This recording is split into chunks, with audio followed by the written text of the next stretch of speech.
देह नव्हे मे हे सरे, देह नव्हे मे हे सरे, उरला उरे विठ्ठल म्हणवणीला हो करा,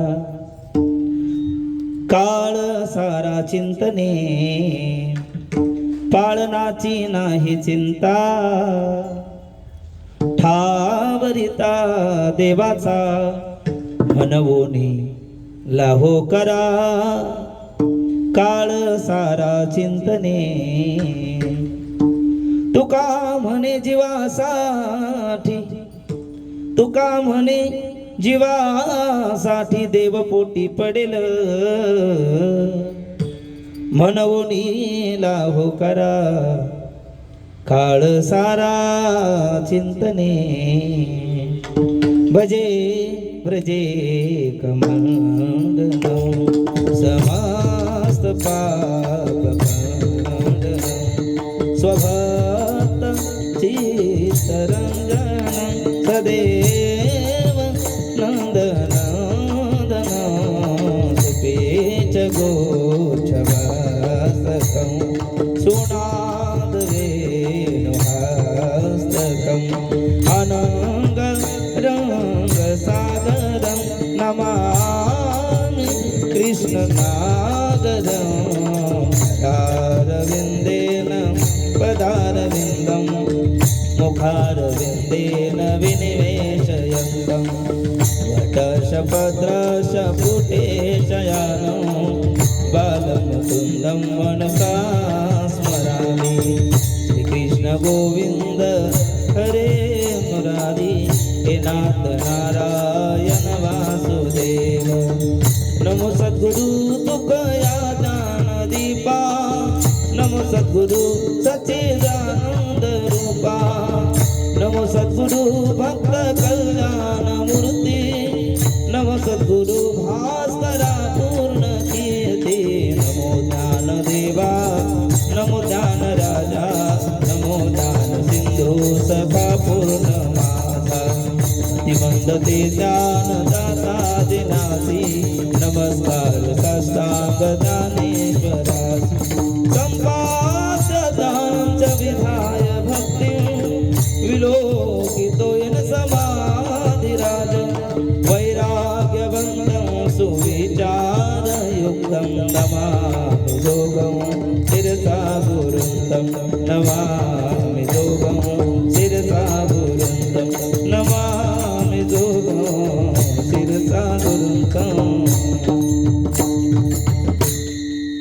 देह नव्हे मी हे सरे, देह नव्हे मी हे सरे, उरलावरे विठ्ठल म्हणवणी लाहो करा, काळ सारा चिंतने पाळनाची नाही चिंता, पाळनाची नाही चिंता, ठावरिता देवाचा म्हणवणी लाहो करा, काळ सारा चिंतने. तुका म्हणे जीवासाठी, तुका म्हणे जीवासाठी देवपोटी पडेल, म्हणवणी लाहो करा, काळ सारा चिंतने. प्रस्तुत प्राप्त प्रसंगी भगवान परमात्म्याच्या द्वितीय दिवसाच्या कीर्तनरूपी सेवेकरता घेतलेला अभंग महान भगवत भक्त वारकरी संप्रदायाच्या कलशस्थानी विराजमान वैरागी रागरसित सकल कंठभूषण ज्ञानेश्वरी श्रीमंत श्री जगद्गुरु तुकोबराय महाराज यांचा 4 चरणाचा अद्वैत प्रकरणातील एक प्रकारचा अभंग असून श्रीमंत श्री जगद्गुरु तुकोबराय या अभंगामध्ये तुम्हा यच्चयावत मानव मात्राच्या आत्यंतिक कल्याणाकरता, आत्यंतिक श्रेयाकरता, आपल्या हिताकरता साध्य काय आणि साधन काय, उचित साध्य साधनाचा विवेक विचार प्रतिपादन करत असताना तुकोबरायच्या मुखारविंदातून बाहेर पडलेले उद्गार म्हणजे हरिकीर्तनाकरता घेतलेला हा अभंग आहे. विठ्ठल विठ्ठल अभंगाचा शब्दाचा भाव आणि विस्तृत भावार्थाचं चिंतन करण्यापूर्वी वक्त्याच्या दृष्टीने अल्पसा परिहार गरजेचा आहे.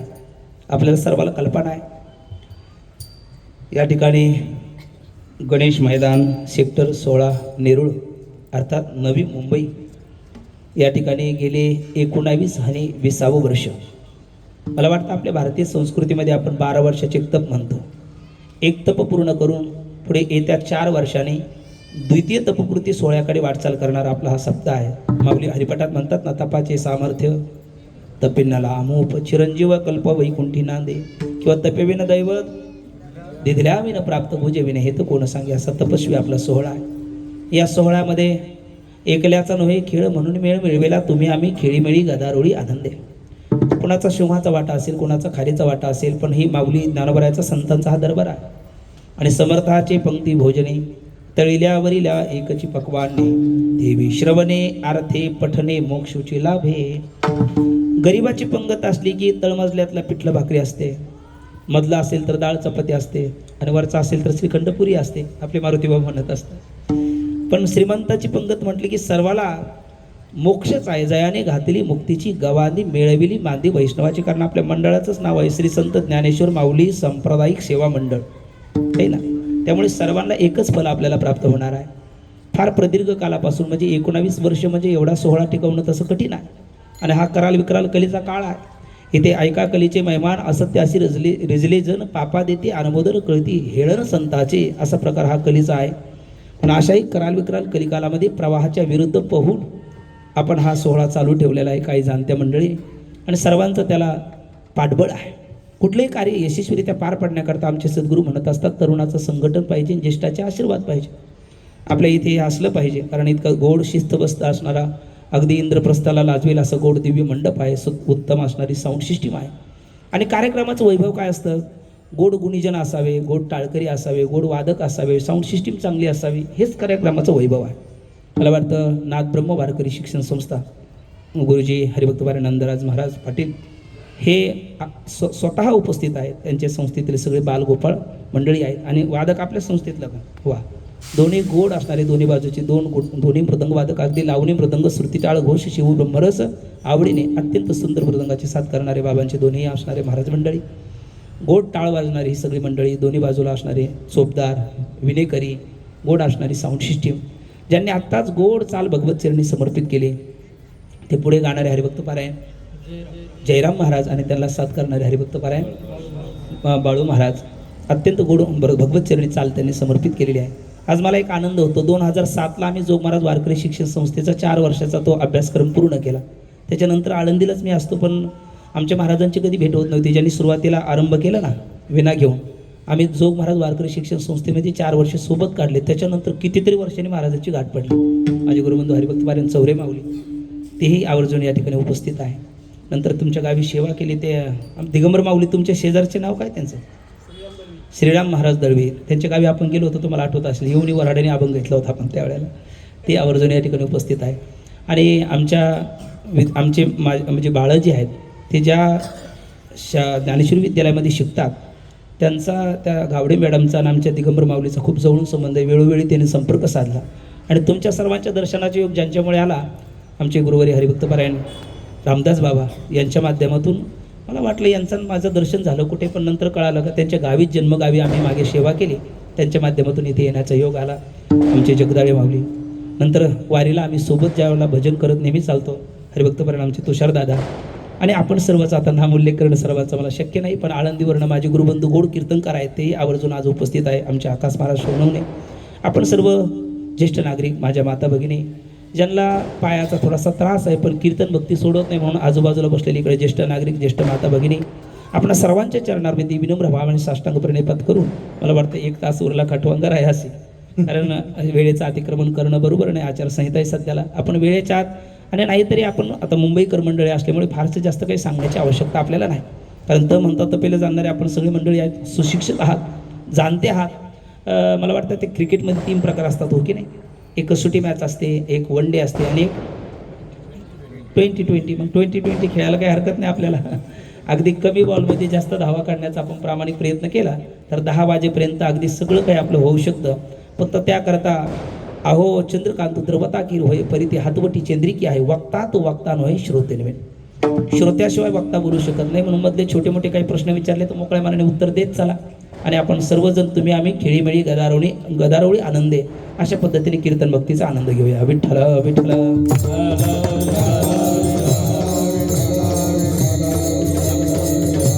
कुंडली का वरदा श्री जावे पंढरीला भगवान की जय. माऊली जाणे जगद्गुरु तुकाराम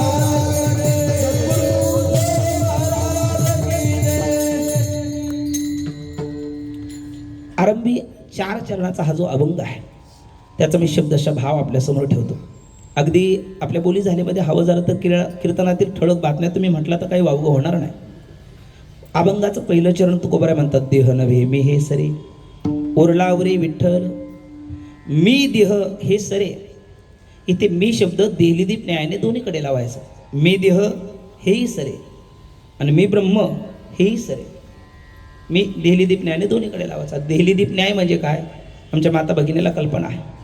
लाईट गेल्याच्या नंतर आपण घरामध्ये नंददीप लावतो आणि बाहेर बैठकीमध्ये काही अतिथी आहेत आणि आतमध्ये स्वयंपाक चालू आहे आणि दिवा जर एकच असेल तर आपण लावणार कुठे, तो उंबऱ्यावरती.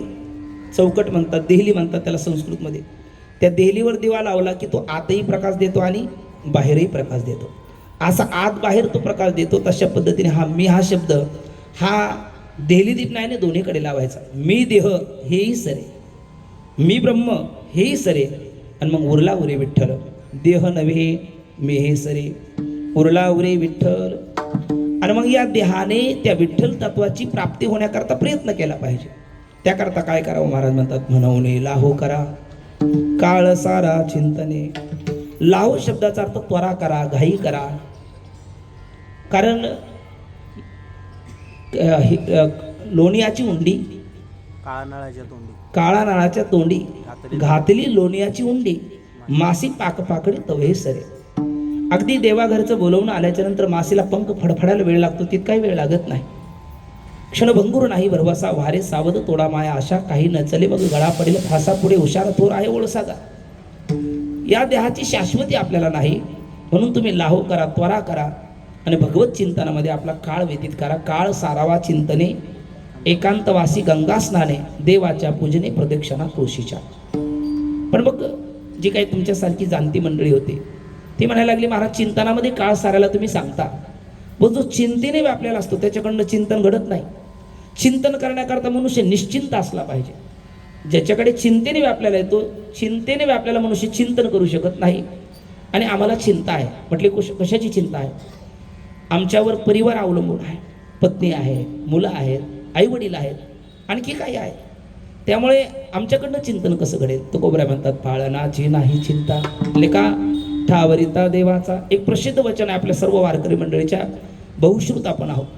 त्यामध्ये महाराज म्हणतात, भक्त समागमे सर्व भावे हरी न सांगता करी सर्व काम. त्यामुळे पाळनाची चिंता आपल्याला करण्याची आवश्यकता नाही. आपण त्याचं चिंतन केलं का, तुझी आवडीने भावे हरिनाम घेसी, तुझी चिंता त्याशी सर्व आहे. म्हणून पाळनाची नाही चिंता ठावरिता देवाचा. बरं महाराज, प्रयोजन अनुद्दिष्ट मंदोपी प्रवर्तते. करता कर्मामध्ये प्रवृत्त होताना त्याला काहीतरी फलाची अपेक्षा असते. आम्ही जर त्या परमात्म्याचं चिंतन केलं तर आम्हाला त्याचा लाभ काय. एक प्रसिद्ध वचन आहे, नाशिवंत देता ब्रह्मयी हाता आयशी याची कथा पुराणात. अर्थात तुका म्हणे जीवासाठी आणि देव पोटी पडेल. साठी शब्दाचा अर्थ साठलोट. जर तुम्ही या नाशिवंत देहानं चिंतन केलं तर अविनाशी परमात्मा, त्या परमात्मा स्वरूपाची तुम्हाला प्राप्ती होईल. अर्थात उचित साध्य आणि साधनाचा विवेक प्रतिपादन करत असताना तुकोबराच्या मुखारविंदातनं बाहेर पडलेले उद्गार म्हणजे हरिकीर्तना करता घेतलेला हा अभंग आहे. विठ्ठल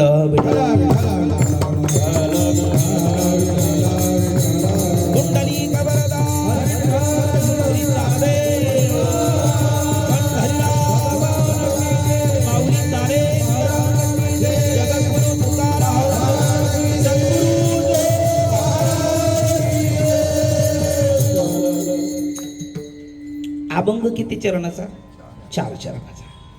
4 चरणाच्या अभंगामध्ये 4 प्रधान गोष्टी सांगितलेल्या आहे असं म्हटलं तर वावगं होणार नाही. पहिल्या चरणामध्ये उरला उरे विठ्ठल हे साध्य सांगितलेलं आहे.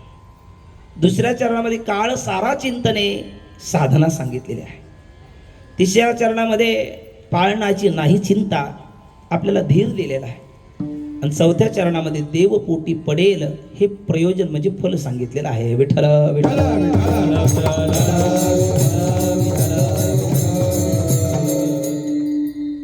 म्हणजे पहिल्या चरणामध्ये साध्य, द्वितीय चरणामध्ये साधन, तृतीय चरणामध्ये धीर देतात आणि चतुर्थ चरणामध्ये प्रयोजन सांगतात. असा या अभंगाचा 4 शब्दामध्ये आशय आहे.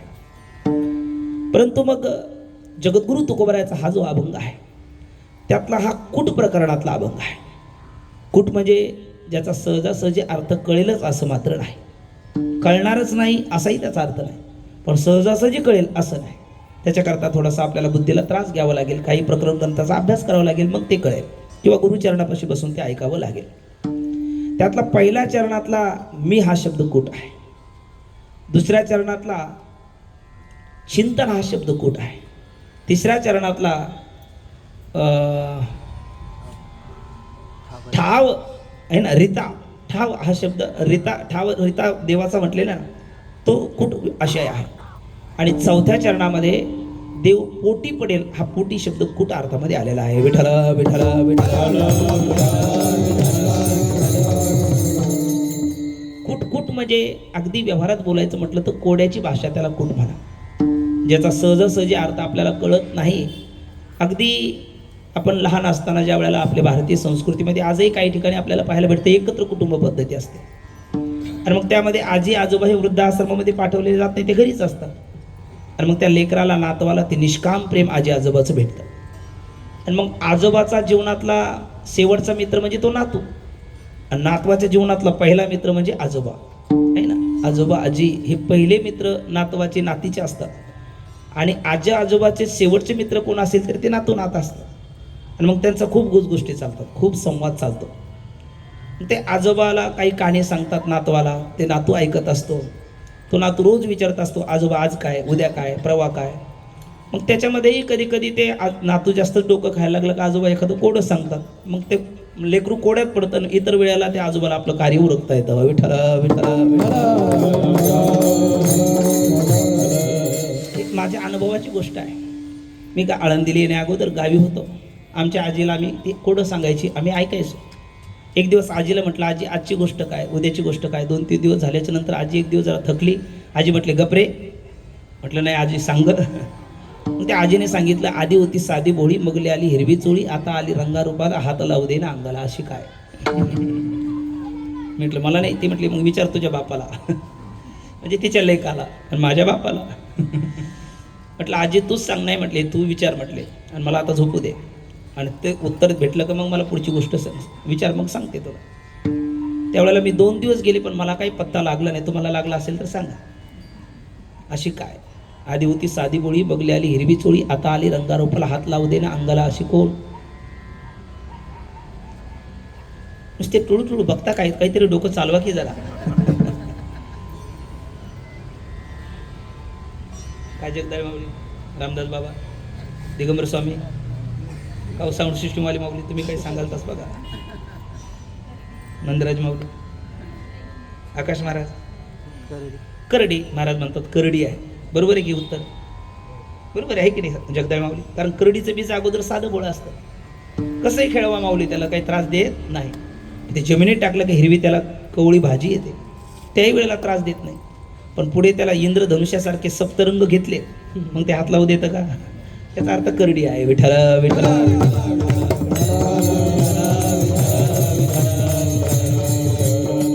हे व्यवहारातले कोडे असतात, काही शास्त्रातले कोडे आहेत.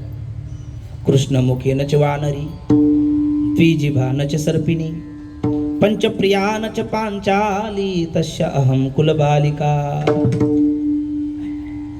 काळ्या तोंडाची आहे पण वानरी नाही, 2 जिभेची आहे पण सर्पिणी नाही, 5 जणांची आवडती भारी आहे पण द्रौपदी नाही. तस्य अहम कुलबालिका. एक पंडित असतात, तहान लागलेली असते, पाणवट्यावरून एक ताई पाणी घेऊन निघालेली असते. तेवढ्या ते पंडित तिथे जातात. महोदय तिला बोलतात, दीदी अगं पाणी दे थोडं प्यायला. ती आपला हंडा खाली ठेवते, कारण हंडा जर पूर्ण खाली असेल तरी हलत नाही, आणि हंडा पूर्ण भरलेला असला तरी हलत नाही. पण मधीच तो घेऊन चालला तर मानेला झटका दिल्याशिवाय राहत नाही. त्याकरता तो हंडा खाली करून तर चालणार नाही. यांना पाणी द्यायचं म्हणजे पुन्हा तिने पोहरा त्या विडीमध्ये सोडला, पाणी काढलं, पंडिताच्या हातावर टाकलं. पाणी पिता पिता पंडित म्हणायला लागले, दीदी म्हटले व्हॉट इज युअर नेम, तुझा परिचय दे, कारण तुझ्या हाताने पाणी प्यायचं म्हणजे कोण कळालं पाहिजे मला, माझं सोळ ओवळे भंग व्हायला नको. तिला थोडासा राग आला आणि तिने परिचय कोड्यात दिला.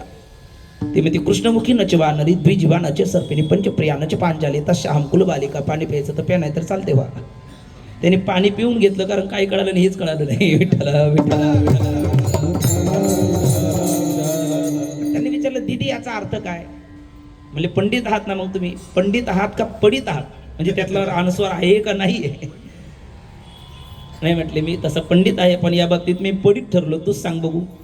तिने सांगितलं कृष्णमुखी न वाणी. कृष्ण शब्दाचा अर्थ आहे काळा.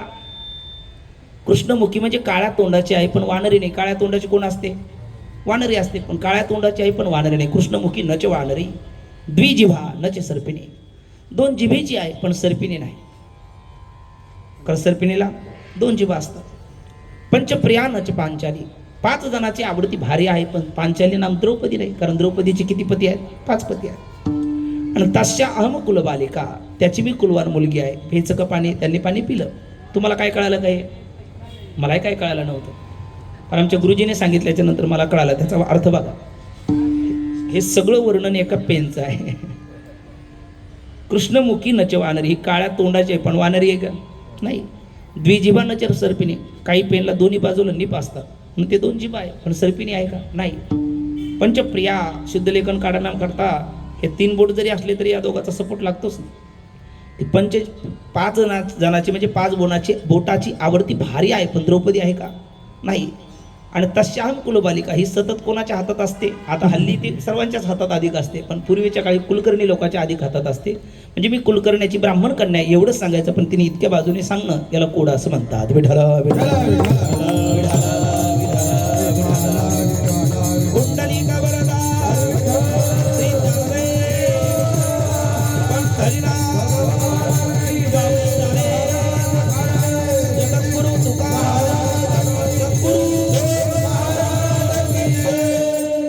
याला जसं कोडं म्हणतात तसं आजच्या अभंगातले सुद्धा काही शब्द कुट प्रकरणातले ते सहजासहजी आपल्याला आशय कळलेच असं मात्र नाही, पण आपण कळून घेण्याचा प्रामाणिक प्रयत्न तुकोबाराला शरण जाऊन करून घ्यायला हरकत नाही. त्या कुटमध्ये कुटमध्ये सुद्धा 2 प्रकार असतात. एक शब्दकूट असतं आणि दुसरं अर्थकूट असतं. शब्दकूट कशाला म्हणायचं? ज्याचे शब्दच कठीण असतात, अर्थ सोपा असतो, त्याला शब्दकूट म्हणायचं. आणि अर्थकूट कशाला म्हणतात? ज्याचे शब्द सोपे असतात पण अर्थ कठीण असतो, त्याला अर्थकूट म्हणायचं. शब्द सोपे आहे पण अर्थ कठीण आहे. एकदा काय झालं, देव, दानव आणि मानव तिघेही बृहस्पतीकडे गेले आणि बृहस्पतीला म्हणायला लागले आमच्या कल्याणाचं काहीतरी साधन सांगा. मग बृहस्पतीने पहिले देव आले त्यांना सांगितलं द, नंतर दानव आले त्यांनाही सांगितलं द, आणि मानव आले त्यांनाही सांगितलं द. तिघालाही द द द द सांगितलं आणि ते तिघेही निघून गेले. पण त्या तिघाला काय कळालं ते त्यांनाच कळालं, पण बाकी ऐकणाऱ्याला हे काही कळालं नाही, हेही कळालं नाही. म्हणजे दने काय देवाला काय सांगितलं, दानवाला काय सांगितलं, मानवाला काय सांगितलं, काही कळालं नाही. पण द शब्दाचा अर्थ देवाने काय घेतला? तर उत्तर आहे द शब्दाचा अर्थ देवाने दमन घेतला. कारण देव हे भोगलंपट आहे, भोग येऊन आहे ना ती. इंद्र पदाधिक भोग, भोग नव्हे तो भवरोग. ती भोग येऊन आहे आणि म्हणून द शब्दाचा अर्थ त्याने दमन घेतला. कोणी? देवाने. द शब्दाचा अर्थ दया घेतला दानवाने, कारण दानव ही हिंसा प्रवृत्तीची आहे. कंस हिंसायाम धातूचा आहे तो, म्हणून त्यांनी द शब्दाचा अर्थ दया असा घेतला. आणि मानवाने द शब्दाचा अर्थ दान घ्यावा, कारण मानव हा संग्रही आहे. किती आलं तर त्याला वाटतं, म्हणजे अगदी मुनिमजीला विचारलं एकदा सांग बघू मी कमवलेली प्रॉपर्टी ही किती आहे?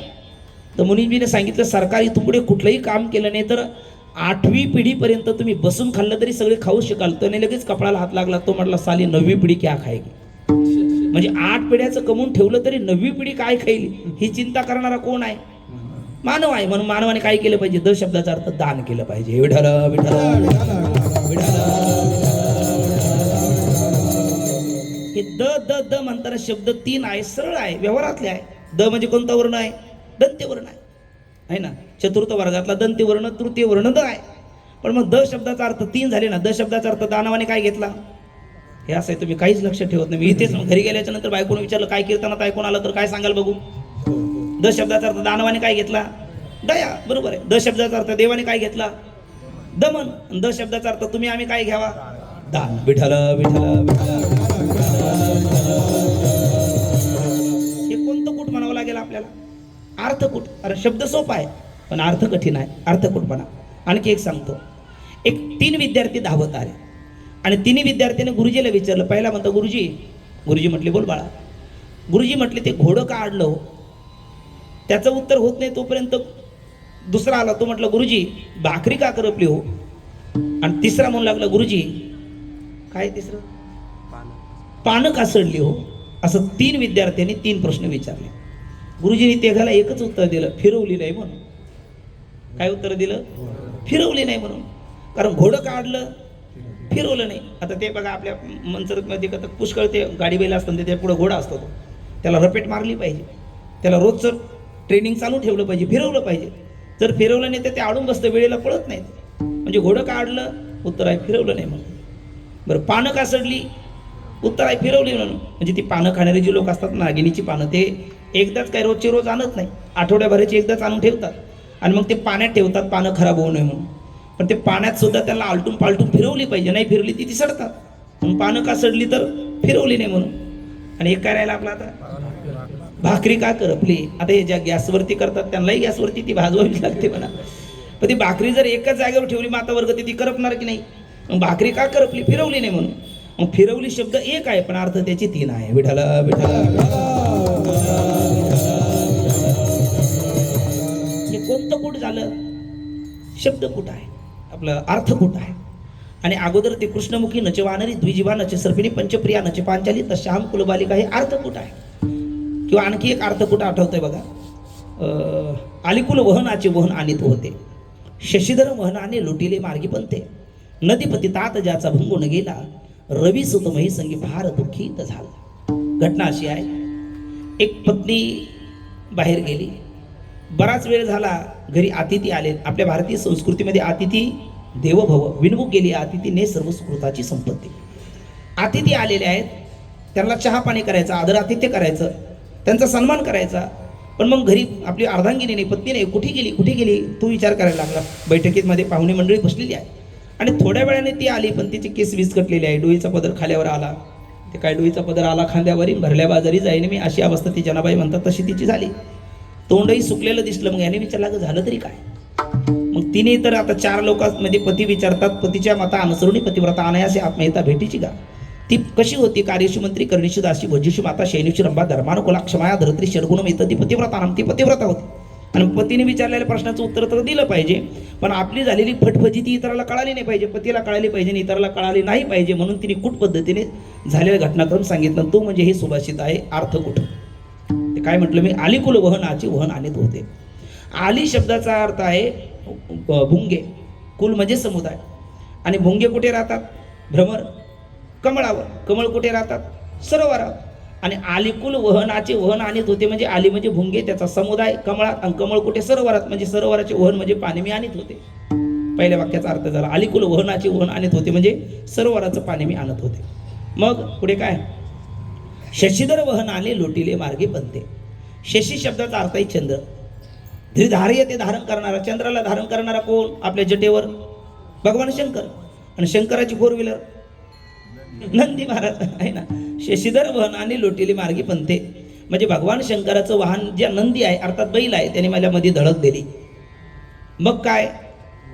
नदीपती तात ज्याचा भंकुनी गेला. नदी म्हणजे सगळ्याच नद्या, आणि सगळ्याच नद्या तुका म्हणे गंगा सागर संगमी, अवघ्या झाल्या उर्मी एकमय. किंवा माऊलीची ओवी आहे ना, काय फेडीत पापताप भुकीत तिरीचे पादप समुद्र जाय आप गंगेचे देशे. त्या सगळ्या नद्या कुठे जाऊन एकत्र होतात? समुद्रामध्ये, सागराच्या ठिकाणी. मग त्या नदीपती तात ज्याचा भंगून गेला म्हणजे सगळ्या नद्या, नद्याचा पती सागर, आणि सागराचा पिता त्याचं नाव आहे कुंभ, कुंभ ऋषी. आणि कुंभ संस्कृतमध्ये आपण मडका म्हणतो, त्याला संस्कृतमध्ये कुंभ म्हणतात, घट म्हणतात. मग नदीपती तात ज्याचा भंगून गेला म्हणजे मी पाणी आणत होते सरोवराचं, बैलाने मध्ये धडक दिली आणि मी खाली पडल्यामुळे तो घडा फुटला. नदीपती तात ज्याचा भंगून गेला. आणि मग पुढे काय? रवी सुत मही संगी फार दुःखित झाला. रवी शब्दाचा अर्थ आहे सूर्य, आणि सुत शब्दाचा अर्थ रवीचा, सूर्याचा पुत्र कोण? कर्ण. कुंती मातेला विवाहाच्या अगोदर सूर्याच्या प्रसादाने दुर्वासाच्या मंत्राने प्राप्त झालेला तो कर्ण. आणि कर्ण म्हणजे कान. मही संगी फार दुःखित झाला, कारण बैलाने जरा खरचटत पुढे नेलं, मी पडली, घडा फुटला आणि कान भूमीला खरचटला.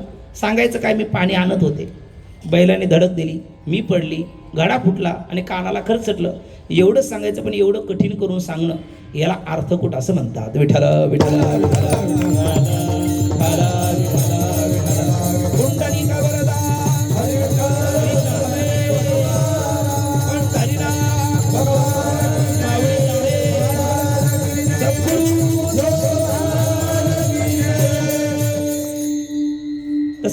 आजचा अभंग हा कूट प्रकरणातला आहे, म्हणून मी पहिल्या चरणातला कोणता शब्द कुठं आहे म्हटलो? मी. वा, मी हा शब्द कुठं आहे? दुसऱ्या चरणातला चिंतन हा शब्द कुठं आहे? तिसऱ्या चरणातला ठाव हा शब्द कुठं आहे? आणि चौथ्या चरणातला पोटी हा शब्द कुठं आहे? विठ्ठल विठ्ठल. आणि चारही शब्द सामान्यतः एक पाहिलं तर अर्थ कुठं आहे? कोणती कुठे आहे? अर्थ. मी म्हणजे काय? आपण हा म्हणतो हा काय मी, आपण नेहमी काय म्हणतो? हा काय मी. म्हणजे मी हा शब्द, तो ही चारही शब्द जवळपास अर्थ कुठं आहे. आणि मग असा अर्थ कुठं असेल किंवा शब्द कुठं असेल, अशी रचना संत का करतात? याचं उत्तर आहे संत वाङ्मय आमचे सद्गुरू साधक हृदय संजीवनी डॉक्टर नारायण महाराज जाधव बाबा बऱ्याच वेळेला पाठामध्ये म्हणतात, संतांची रचना अशी असते की अनाधिकाऱ्याला कळूच नाही आणि अधिकाऱ्याला कळाल्याशिवाय राहत नाही. कारण अनाधिकाऱ्याला जर कळालं, आता लहान बाळ आहे, त्याच्या हातात मध्ये आपण जे धारदार असणारं एखादा सुरा किंवा ब्लेड पान दिलं तर त्याचा तो घेण्याचा अधिकार आहे का? त्याला त्याची उपयोगिता कळते का? काय करेल? फार झालं तर ते स्वतःला घात करेल किंवा दुसऱ्याला करेल. त्याचा विनियोग कसा करायचा त्याला त्यातलं माहिती नाही, तो त्याचा अधिकारी नाही. तसा अनाधिकारी लोक जे पामर विषयी कोटीतले आहेत, विषयामध्ये बरबरलेले आहेत, विषयी गोंधळ गाजत असे. काय पूर्वार्ध? देवधर्म. धन्यवाद बांगुली. देवधर्म सांदी पडिले सकळ आणि विषयी गोंधळ गाजत असे. विषयाचा पडी पाडू, गोड परमार्थ लागे कडू, कडू विषय तो गोडू जीवाशी झाला. अशा पद्धतीने विषयाचे चिरवणी केली आयुष्याची गाळणी, विषय ओढी बोलले जीव आता याचे कोण करले किंवा नपजे नारायणी भाऊ पाहुणे ठाव नरदेह. असे जे विषया करताच विषया वाचून काही अनेक सर्वात रम्य नाही ऐसा स्वभावाची पाही इंद्रियाचा कंसात पामर विषयीचा.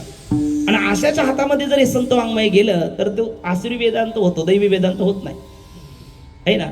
आणि मग त्या अनाधिकारी लोकांना कळू नये आणि अधिकारी लोकांना कळाल्याशिवाय राहू नये. असे ज्या वेळेला परिस्थिती संतांच्या समोर असतात त्यावेळेला अशा पद्धतीचं रचना संतही करतात. विठ्ठल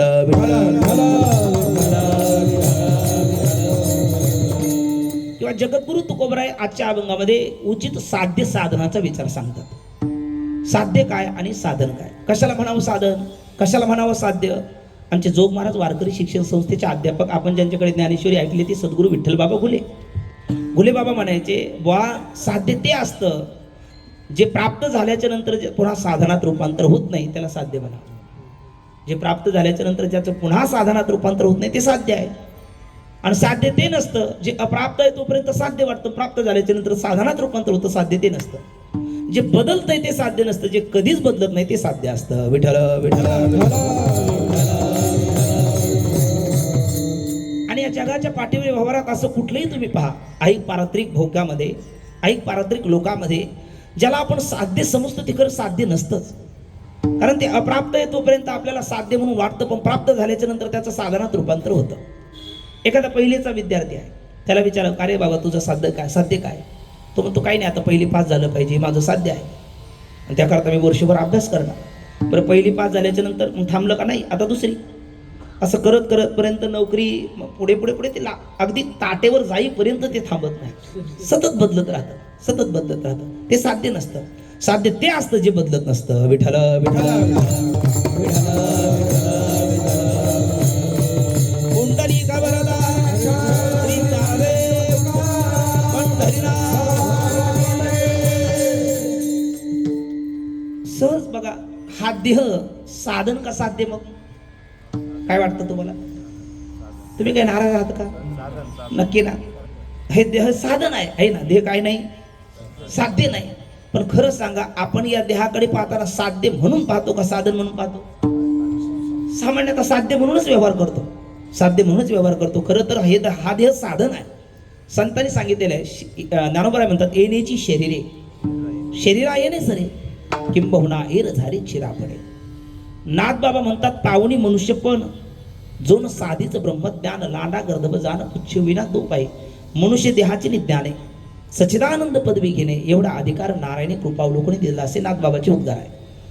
आणि नरद्या निधान लागले हाती उत्तम सार उत्तम गती देवई होईल मनती ते होती तरी का तिथी न धरावे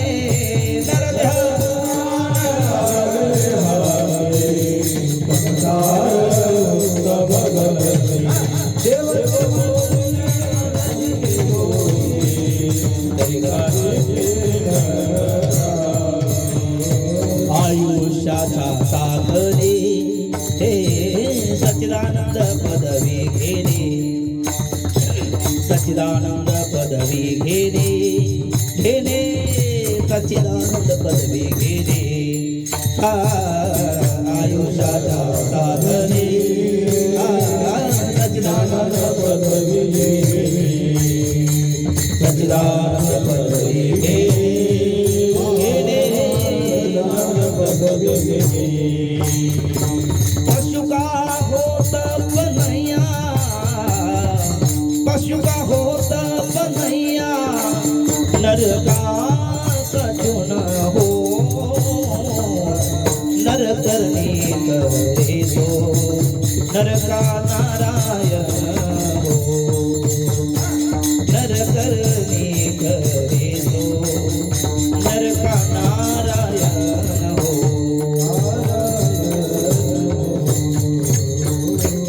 सगळ्या संतांची एक वाक्यात देह काय आहे? साधन आहे. देह काय आहे? साधन आहे.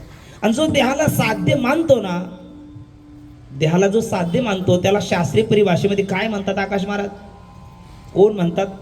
चार वाक. देह खंडाना महात्मा माऊली म्हणतात. ईश्वर पाषाण प्रतिमा यया प्रति प्रभा ढळो चिनेनी. तो म्हणतो जीव तोची देव, भोजन ते भक्ती आणि मरण तेची मुक्ती पाषाण द्यायची. त्याचं तत्वज्ञान काय माहितीये? यावत जीवम सुखम जीवेत ऋणम कृत्वा घृतम प्रेमेत भस्मीभूतस्य देहस्य पुनरा आगमनम कुतः. जीवनाला आला ना मग आहो तरुण घेऊ माझ्या करून जाऊ मरून टाकतील पुरून. काय करायचं? कीर्तन प्रवचन श्रवण करू. असा तो चार वाक. तो म्हणतो देह खंडाना महात्मा यावत जीवम सुखम जीवेत. जीवनाला आला ना सुखाने जगा, सुखाने जागा, चांगलं खा प्या मौज करा. काय प्या म्हणजे घृतम पिबेत. तो भारतीय चार वाक आहे म्हणून तो घृतम पिबेत म्हणतो. घृत म्हणजे तूप प्या. अरे म्हटले तूप म्हटलं की चूप. तूप घेण्याकरता पैसा लागतो, आमच्याकडे नाही. म्हणजे ऋणम कृत्वा कर्ज काढा. आणि म्हटले कर्ज काढल्यावर ते द्यावं लागेल ना. म्हटले भस्मीभूतस्य देहस्य पुनरा आगमनम कुतः. एकदा मेला म्हणजे चार चिमट्या राग झाल्या, कोण तुम्हाला विचारायला येतो? पाप पुण्य म्हणजे भूल थाप आहे, स्वर्ग नरक म्हणजे मिथ्या कल्पना आहे. कारण तो चक्षुर्मेव सत्यम हे त्याचं तत्वज्ञान. जे डोळ्याला दिसतं ते खरं, जे डोळ्याला दिसत नाही तो मानायलाच तयार नाही. आणि मग असा देहात्मवादी चार वाक आहे किंवा इंद्रियवात्मवादी चार वाक आहे. ते लोकायत म्हणतात. हे दोघही देहाला साध्य मानतात का साधन मानतात? साध्य मानतात. पण देह साध्य आहे का साधन आहे? देह साधन आहे. आणि मग साधन असणाऱ्या देहाने साध्य असणाऱ्या तत्वाची प्राप्ती करण्याकरता प्रयत्न करावा. काय करावं? तर ते उर्वरित विठ्ठल तत्व आपल्याला कसं प्राप्त होईल याकरता या देहात प्रयत्न करावा. पण तो कशा स्वरूपाचा करावा हे सांगताना महाराज काय बोलतात बघा. देह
देह नव्हे मिहे सरे उरला उरे विठ्ठल म्हणून लाहो करा काळ सारा चिंतने.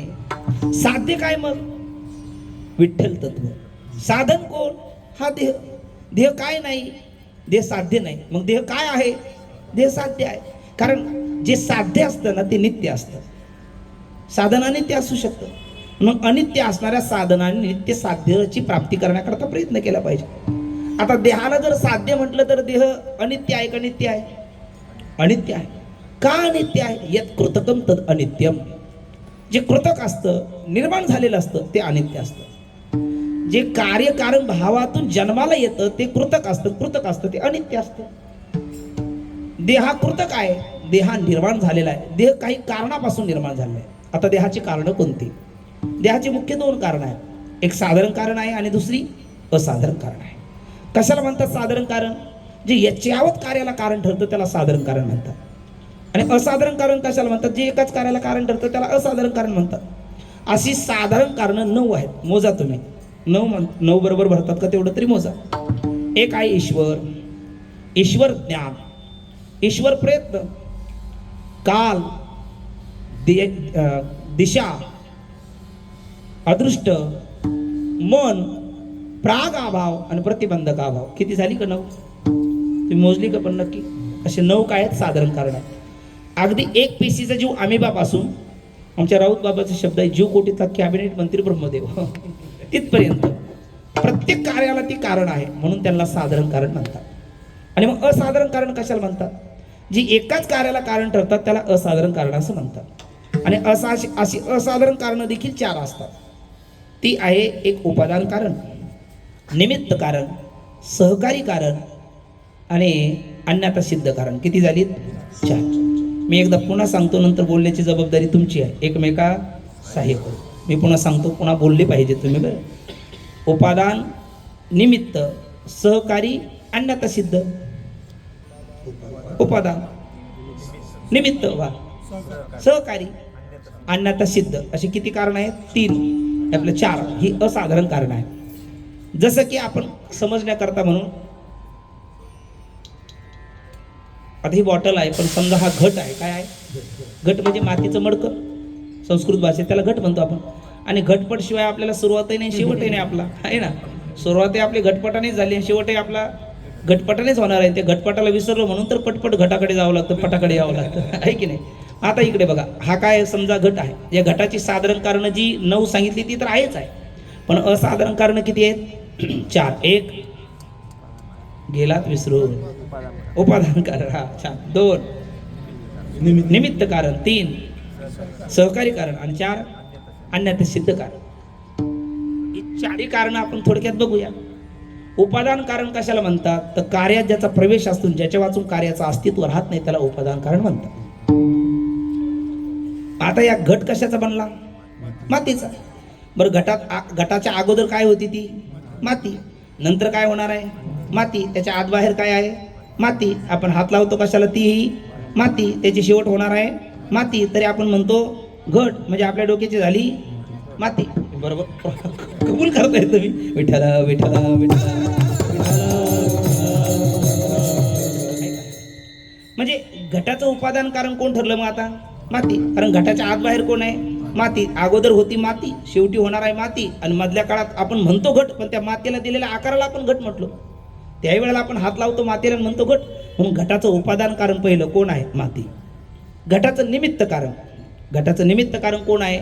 माऊली ज्ञानोबा ज्ञानेश्वरीत म्हणतात, भूमी आतुने स्वयंभ, काय घड्या गाडग्याची निगती कोंब, तरी ते कुलाल मतीचे गर्भ उमटले की. मला सांगा, असे जमिनीमधून ते घट जन्माला येतात का त्याला बनवावे लागतात? बनवावे लागतात. आणि सांबार बनवतो की नाही घट? हा, म्हणजे ऐकता. मला वाटलं तुम्ही ऐकत नाही. धन्यवाद धन्यवाद, जागेवर आहात. कोण बनवतो घट? कुंभार. त्याला संस्कृतमध्ये कुलाल म्हणतात. मग कुंभार, तो कुलाल हा घटाचं दुसरं कारण आहे. कोणतं? निमित्त कारण. धन्यवाद. पहिलं उपादान कारण कोण झाली? माती. आणि निमित्त कारण कोण झाला? कुंभार. आणि तिसरं काय कारण होतं मग? सहकारी कारण. धन्यवाद. सहकारी कारण. मग ते सहकारी कारण, तो कुंभाराला मातीचा घट बनवण्याकरता सहकारी कोण लागतं? तो दंड लागतो, तो चरखा लागतो, चाक लागतं. मग ते चाक, तो दंड, हे त्याचं काय? एक प्रकारचं सहकारी कारण आहे. आणि अन्यथा सिद्ध कारण कोण? ते अन्यथा सिद्ध कारण सुद्धा सहकारी कारणच म्हणावं असं आपल्याला वाटून जातं, पण तरी त्याला म्हणता येत नाही. का? याचं कारण आहे अन्यथा सिद्ध कारण. त्याला काय म्हणतात? जसं चक्र नसेल, दंड नसेल, तो घट करू शकत नाही. ते लागतंच लागतं. पण जे अन्यथा सिद्ध कारण आहे ते असलं तरी भागतं, नसलं तरी चालतं. असलं तर आनंदच आहे, श्रम कमी होतील, त्याला कष्ट कमी पडतील, पण ते असलंच पाहिजे असं काही नाही. त्याचं नाव आहे अन्यथा सिद्ध कारण. त्यालाच वैशाख नंदन म्हणतात. म्हणजे ते वैशाख महिन्यामध्ये सुटतं आणि इतर महिन्यामध्ये रोडावतं, म्हणून त्याला वैशाख नंदन म्हणतात. विठ्ठला विठ्ठला विठ्ठला. अगदी संतांच्या शब्दामध्ये त्याला खर म्हणतात. कालिदास होसी संसाराचा खर, कालिदास होसी संसाराचा खर, कालिदास होसी संसाराचा खर, कालिदास होसी संसाराचा खर. दुःखाचे डोंगर सोसाव, दुःखाचे डोंगर, दुःखाचे डोंगर, दुःखाचे डोंगर, डोंगर सोसावया. कालिदास होसी संसाराचा खर, कालिदास होसी संसाराचा खर, कालिदास होसी संसाराचा खर, खर. दुःखाचे डोंगर,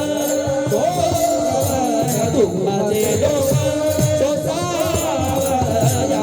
कालिदास होसी संसाराचा खर, कालिदास होसी संसाराचा खर, कालिदास होसी संसाराचा खर, संसाराचा खर. खरोखर सांगा आता, खर शब्दाचा अर्थ काय? रामकृष्ण हरी विठ्ठल विठ्ठल विठ्ठल. आणि खर आणि नर याच्यात अंतर काय? नरातला न घ्या आणि खरातला ख घ्या. अजून नाही डोकं चालू. नरातला नर घेतला आणि खरातला खर घेतला. नख नख भर अंतर आहे. म्हणजे नर जर जे करायला पाहिजे ते कर, नाहीतर होशील खर. आणि नर करायला पाहिजे ते कर, मग काय बसील? उरला उरे विठ्ठल विठ्ठल विठ्ठल विठ्ठल. खरं शब्दाचा अर्थ आहे गाढ. त्याला शास्त्रीय शब्दामध्ये अन्यथा सिद्ध कारण म्हणतात. आणि अन्यथा सिद्ध कारण का? ते असलं तरी ठीक आहे, नसलं तरी. म्हणजे घट करण्याकरता गाढव पाहिजे, माती आणण्याकरता, माती वाहण्याकरता. पण नसेलच तर कुंभार त्याच्या डोक्यावर आणू शकतो किंवा आपल्या बायकोला नेऊ शकतो, काहीतरी पर्याय करू शकतो. पण दंड नसेल तर नाही चालणार, चक्र नसेल तर नाही चालणार. म्हणून दंडचक्र कोणतं कारण? सहकारी कारण. दंडचक्र सहकारी कारण. आणि तो खर अन्यथा सिद्ध कारण. आणि त्याच्या अगोदरची माती उपादान कारण. आणि करणारा कुंभार निमित्त कारण. अशी किती कारण? 4. कोणाची? घटाची. तो घट नाही तसा हाही घट आहे, तुमचाही घट आहे, माझाही घट आहे, सगळं घटच आहे. फक्त तो घट कुंभाराने बनवलेला, हाही घटही कुंभारानेच बनवलेला. हा घट करण्याकरता एका डोक्याचा कुंभार लागतो आणि हा घट करण्याकरता 4 डोक्याचा लागतो. कोण? ब्रह्मदेव आहे ना. सृष्टीचा जनक आहे ना परमात्मा. ते ब्रह्मदेवाने बनवलेले हे घट आहेत. आणि प्रत्येक घटाला दिली इंद्रिय, हातपाय कान डोळे मुख बोलया वचन, जेणे तू जोडसी नारायण नासे जीवपण भौरव. आणि मग हाही घट काय नाही, तो घट जसा अनित्य आहे तसा हाही घट अनित्य आहे. त्या घटाला नाश आहे तसा ह्याही घटाला नाश आहे. त्या घटाला स्वभाव नाश आहे, त्या घटाला आश्रय नाश आहे, त्या घटाला परता नाश आहे, तसा याही घटाला स्वभाव नाश आहे, याही घटाला आश्रय नाश आहे, याही घटाला परता नाश आहे. तिन्ही नाशाने युक्त हा घट आहे. आणि मग नाशिवंत देह म्हटलेला आहे. जाणार सकाळ आयुष्य खातो काळ सावधान. मग नाशिवंत असणारा जो घट आहे तो साध्य नाही, काय आहे? साधन आहे. साधन आहे. कारण येत कृतकम दादा अनित्य. जे कृतक असतं, निर्माण झालेलं असतं ते अनित्य असतं. ते जे निर्माण झालं ते कारणापासून. कोणत्या कारणापासून? 2 कारण, साधारण आणि असाधारण. आणि असाधारण कारणात किती म्हटलं आपण? साधारण कारणात 9 आणि असाधारण कारणात 4. तसं याचेही असाधारण कारण किती आहेत? 4. याचं एक पहिलं काय कारण? उपादान कारण. दुसरं निमित्त कारण. तिसरं सहकार्य कारण. चौथं अन्यथा सिद्ध कारण. आपण शोध घेऊ, बघू. सापडली तर बघू, जेवढी सापडतील तेवढी पाहू, नाही सापडले तर राहू देऊ. विठ्ठल विठ्ठल विठ्ठल विठ्ठल. या देहरूपी घटाचं उपादान कारण काय आहे ना? कुर्वते कर्म भोगाय कर्म कर्तुचे वंजते नद्यां किटा योवार्थ दावर्तांत रमाश्वते व्रजतो जन्मनो जन्म लभंते नैव निर्वृत्ती, असं पंचदशिकार विद्याराणी स्वामी म्हणतात. किंवा आगा कर्मे जै वरावे तै ती सुखदुःखी फळा यावे तया ते भोगावया यावे देहा एका, असं कोण म्हणतात? ज्ञानोबराय म्हणतात. केले कर्म झाले त्याची भोग आले, उपजले मेले ऐसे किती, असं नाथबाबा म्हणतात हरिपाठामध्ये, बरोबर ना? आणि धनानि भूमौ पशुपश्च गोष्टी भार्या ग्रहद्वारे जन स्मशाने देहश्चितायां प्रलोक मार्गे कर्मानुगो गच्छति जीव एका, असं भगवत पूज्यपाद श्रीमदाद्य आचार्य शंकराचार्य म्हणतात. किंवा यथा धेनु सहस्रेषु वच्छो गच्छति मात्रम तथाच यत् कृतं कर्म कर्तारम अनुगच्छति. कर्म. आणि आपल्याकडे सगळे आपल्या प्रसिद्ध एक वचन आहे सर्वांच्या, जैशी करणी वैशी भरणी. जो बोएगा सो पाएगा, बोलिले तैसे उत्तर येते म्हटलेलं आहे. आपण जे केलं ते आपल्याला प्रति भेटतं. म्हणजे कर्म याचं उपादान कारण आहे. कर्म जर नसेल तर देह नाही, कर्म असेल तर देह आहे. विठ्ठल विठ्ठल विठ्ठल विठ्ठल.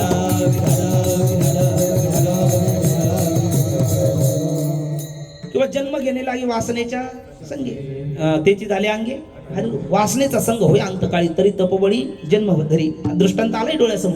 हरणाचं कसं होईल, हरणाचं कसं होईल, हरणाचं कसं होईल, त्यात मरणाचं कसं होईल विसरून गेले. मृगध्यासे नेमाला तो मृगत्वेची पावला कोण. जडभरत राजा हरणी गर्भा गेला घाला तो घातला वासने. म्हणजे वासना याचं उपादान कारण आहे, कर्म याचं उपादान कारण आहे. आपल्याला सगळ्याला काय नको आहे, उत्तर आहे दुःख. काय नको आहे बोला ना, दुःख नको आहे. आणि काय हवं आहे, सुख हवं आहे. पण खरंच सांगा, जे सुख आपल्याला अपेक्षित आहे ते भेटतं का, नाही. आणि जे दुःख नको आहे ते आपलं पिच्छा सोडतं का. म्हणजे आपला लागपाट लपीछपी चालूच आहे, तो आपल्याला पकडतच राहतं. आपण सुटायचा प्रयत्न करतो तर आणि का दुःखे सांगू मी किती, सकळ संसाराची स्थिती. नशा हे पाषाण फुटती, भय कापचिती भरलासे. किती दुःख आहे, किती दुःख. एक सारिता तो पुढे उभे एक, कितीतरी दुःख आहे. पण या सगळ्या दुःखाला कारण काय आहे, आपल्याला उपादान कारण पाहिजे बरं घ्यायचं. सगळ्या दुःखाला कारण काय, तर उत्तर आहे कोण आहे तोपर्यंत दुःख आहे, कोण नाही दुःख नाही, कोण आहे दुःख आहे. बरोबर बरोबर आहे. हे आकाश महाराज म्हणतात शरीर आहे दुःख आहे, शरीर नाही दुःख नाही. का, शरीर दुःखाचे कोठार, शरीर रोगाचे भांडार. तुकोबरांनी सांगून ठेवलं की नाही आपल्याला. शरीर आहे म्हणजे दुःख आहे, शरीर नाही दुःख नाही. मेल्याच्या नंतर खडकावर आपडल्यावर काय होतं का, म्हणजे खरं दुःखाला कारण कोण आहे, शरीर आहे. शरीर आहे तोपर्यंत दुःख आहे. म्हणून काही लोक दुःखाला कंटाळले का ते काय करतात, किंवा असं तरी करतात, किंवा गळफास तरी लावून घेतात. म्हणजे त्यांना वाटतं शरीरातून सुटलो म्हणजे दुःख सुटलं. पण त्यांना हे कुठे माहिती आहे, हे शरीराची आत्यंतिक निवृत्ती नाही झाली. जसं मनुष्य ज्या देहात झोपला त्याच देहात उठला का त्याला काय म्हणतात, सुषुप्ती म्हणतात, झोप म्हणतात. आणि या देहात झोपून दुसऱ्या देहात उठला का त्याला मृत्यू म्हणतात. संपला का. सिम कार्ड बदलतो का हँडसेट बदलतो आपण, हा जरा बरोबर जागेवरून उत्तर द्या. काय बदलतो, हँडसेट बदलतो, सिम कार्ड तेच असतं. तसं स्थूल देह बदलतो, सूक्ष्म देह तोच असतो. कुठपर्यंत ब्रह्मज्ञान होत नाही तोपर्यंत. एक एक योनी कोटी कोटी फेरा मग लागे मारा नर द्या म्हटलं. म्हणजे सगळ्या दुःखाला कारण कोण आहे, आता बोला, शरीर. म्हणजे शरीर आहे तोपर्यंत दुःख जाणार नाही. बरं, त्या शरीराला तरी कोणीतरी कारण आहे. काय कारण आहे शरीराचं, पाप पुण्य करून जन्मा येतो प्राणी नरद्या येऊन हानी केली. शरीराला कारण कोणी, पाप पुण्य. पाप पुण्य कोणाला कारण आहे, शरीराला. म्हणजे दुःख जायचं असेल तर कोण गेलं पाहिजे, थोडं बोलत चला, मला सहकार्य करा. शरीर गेलं पाहिजे. पण शरीर जायचं असलं तर कोण संपले पाहिजे, बरोबर आहे, पाप पुण्य संपले पाहिजे. म्हणजे पाप पुण्य आहे तोपर्यंत शरीर प्राप्त होणार. पापात्मक पाप असेल तर खाली जावं लागेल आहे ना, पुण्यात्मक पुण्य असेल तर वर जावं लागेल, आणि मिश्र असेल तर इथे यावं लागेल. म्हणजे पाप पुण्य आहे तोपर्यंत शरीर आहे. मग पाप पुण्य जात नाही तोपर्यंत काय संपत नाही, शरीर संपत नाही. मग पाप पुण्य तरी संपण्याकरता मग पाप पुण्याला तरी कोणीतरी कारण आहे. कोण कारण आहे, धर्माधर्म. पाप पुण्याला कारण कोण आहे, धर्मधर्म. आपण धर्म केला का काय होतं, पुण्य. आणि अधर्म केला तर पाप होतं. म्हणजे पाप पुण्याला कारण कोण आहे, धर्मधर्म. म्हणजे दुःख जायचं तर शरीर गेलं पाहिजे, शरीर जायचं तर पाप पुण्य गेलं पाहिजे, पाप पुण्य जायचं तर धर्मधर्म गेले पाहिजे. तर त्या धर्मधर्माला तरी कोणीतरी कारण आहे. धर्माधर्माला कारण कोण आहे, धर्मधर्माला कारण आहे राग द्वेष. राग शब्दाचा अर्थ अनुकूल ज्ञानापासून उत्पन्न होणारी प्रीती, प्रेम, आत्मीयता, आपुलकी, त्याला राग म्हणतात. आणि द्विविष इथे द्वेष, जे दुसऱ्यालाही मारतात आपल्यालाही मारतात त्याला द्वेष म्हणतात. मग त्या पाप पुण्याला कारण कोण आहे, राग द्वेष कारण. आपलं धर्माला कारण कोण आहे, राग द्वेष. म्हणजे ज्याच्याबद्दल आपल्याला प्रेम असतं त्याच्याबद्दल आपण चांगला व्यवहार करतो, ज्याच्याबद्दल आपल्याला द्वेष आहे त्याच्याबद्दल आपण वाईट व्यवहार करतो. चांगला व्यवहार काढला का धर्म, धर्माचं फल पुण्य. वाईट व्यवहार केला का अधर्म, अधर्माचं फल पाप. म्हणजे पाप पुण्याला कारण धर्म, धर्माला कारण रागद्वेष. रागद्वेषाला तरी कोणीतरी कारण आहे. रागद्वेषाला कोण कारण आहे, उत्तर आहे अनुकूल प्रतिकूल ज्ञान. कोणीतरी आपल्याला अनुकूल वाटतो, कोणीतरी आपल्याला प्रतिकूल वाटतं. जो आपल्याला अनुकूल वाटतो त्याच्याबद्दल आपण चांगला व्यवहार करतो, जो आपल्याला प्रतिकूल वाटतो त्याच्याबद्दल आपण वाईट व्यवहार करतो. म्हणजे त्या रागद्वेषाला कारण कोण झाले, अनुकूल प्रतिकूल ज्ञान. आणि अनुकूल प्रतिकूल ज्ञानाला तरी कोणीतरी कारण, त्याचं नाव वेद ज्ञान. आपल्याला हा जवळचा वाटतो, दूर तो म्हणजे भेद वाटतो ना, भेद ज्ञानच कारण आहे. संताला कोण जवळ वाटतो, कोण दूर वाटतो, संताला सगळे सारखेच वाटतात. दया करण्याची पुत्रासी तीची दासा आणि दासी. साधू संत मायबाप जे का दयेचे सागर म्हटले, बरोबर. संताकडे भेद ज्ञान नाही. म्हणून संता मग आता सगळं दुःख, आता मुळात पटकन सहकार्य करायचं. सगळ्या दुःखाला कारण कोण, शरीर. शरीराला कारण कोण, पाप पुण्य. पाप पुण्याला कारण कोण, धर्माधर्म. धर्माला कारण कोण, रागद्वेष. रागद्वेषाला कारण कोण, अनुकूल प्रतिकूल ज्ञान. अनुकूल प्रतिकूल ज्ञानाला कारण कोण आलो आपण, भेद ज्ञान है ना. अनुकूल प्रतिकूल ज्ञानाला कारण भेद ज्ञान. आता कोणतं भेद ज्ञान, त्याच्यामध्ये 12 प्रकार आहे. म्हणून ते 12 प्रकार वाजायचे म्हटलं तर पाहायचे म्हटलं तर 12 वाजतील इथे. तेवढं ते आपल्याला परवानगी आहे, आचारसंहिता चालू आहे. आपल्याला अवघ्या 12 मिनिटात पुढे हे खेळ उरक नाही. मग थोडक्यात आपण त्या 12 भेद पाहण्यापेक्षा 3च पाहू. किती भेद? 3. स्वगत, सजातीय, विजातीय. पटकन बोला. 1 स्वगत, अरे वा, जय हो. 2 सजातीय आणि 3 विजातीय. असे किती भेद आहे?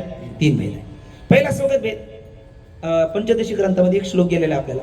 वृक्षेश स्वगतो भेदो पत्रपुष्प फलादिवी वृक्षांतरात सजातीय विजातीय शिला देता. वृक्षाच्या ठिकाणी जो पदार्थ सावयव असतो त्याच ठिकाणी स्वगत भेद असतो. अवयव अवयवी आपल्या ठिकाणी आहे की नाही? आपला देह सावयव का निरावयव? सावयव आहे. हात, पाय, कान, नाक, हे काय अवयव आहे आणि त्याने बनलेला हा देह अवयवी आहे. म्हणून आपल्या ठिकाणी कोणता भेद आहे? स्वगत भेद आहे. नाकासारखा ओठ नाही, ओठासारखं कान नाही, कानासारखं गाल नाही, गालासारखं आहे ना. एक अवयव एका अवयवासारखा नाही. हा कोणता भेद झाला? स्वगत भेद. त्याच्या पुढे आहे सजातीय भेद. एका जातीतल्या अनेक पदार्थामध्ये असतो तो सजातीय भेद. आपल्या सर्वांमध्ये एक जाती आहे. कोणती? सगळी पशुत्व. हो की नाही? बोला ना. मनुष्य. रामकृष्ण आहे. वाईट नका वाटून दे बरं. म्हणजे तुम्ही ऐकता का नाही ऐकता म्हणून सहज आमचे गुरुजी असं कधी कधी आम्हाला विचारतात. आम्ही जर मान डोलवलं म्हटलं वा वा चांगलं चांगलं ऐकतं मग. आपल्या सगळ्यामध्ये कोणती जाती आहे? मनुष्यत्व. आपल्या सर्वांमध्ये आपल्याला सगळ्याला काय म्हणतात? मनुष्य म्हणतात ना. आपल्यामध्ये मनुष्यत्व एक जाती आहे. म्हणजे आपण सजाती आहोत. म्हणजे कुंडे कुंडे वृक्ष भिन्न, पिंडे पिंडे मती भिन्न. प्रत्येक कुंडातला वृक्ष भिन्न असतो तशी प्रत्येक पिंडातली मती भिन्न असते. पण आपल्या सगळ्यामध्ये एक समान आहे, त्याचं नाव मनुष्यत्व. आपल्याला सगळ्याला काय म्हणतात? मनुष्यत्व ही आपली एक जाती. म्हणजे मनुष्यत्व जातीने आपण सजाती आहोत. व्यक्तीने पाहिलं तर आपण भिन्न आहोत, पण जातीने पाहिलं तर एक आहोत. हा सजाती भेद. आणि मग विजाती भेद. आपल्या सर्वांमध्ये एक सजाती आहे आणि एक विजाती पण आहे. इथले इथेच आपण सगळ्यामध्ये एक सजातीय पण आहे, मनुष्यत्व. पण विजाती सुद्धा आहे. यांच्यामध्ये आहे स्त्रीत्व, ते आपल्याकडे नाही. आपल्याकडे पुरुषत्व, त्यांच्याकडे नाही. म्हणजे हाच झाला विजातीय भेद. म्हणजे स्वगत भेद असण्याकरता सावयव पदार्थ लागतो. सजाती भेद असण्याकरता एक जातीतले 2 किंवा 2 पेक्षा अधिक पदार्थ लागतात. आणि विजाती भेद असण्याकरता एका सत्तेतले अनेक पदार्थ असतात. आणि आपल्या ठिकाणी ते तिन्ही आहे. आणि मग या तिन्ही भेदाने युक्त असल्यामुळे मग भेद कशा भेद आहे. आता कुठून आलो तर कुठपर्यंत आपण भेद आहे म्हणून त्याच्यावरचं कोण आहे? भेद कोणाला कारण?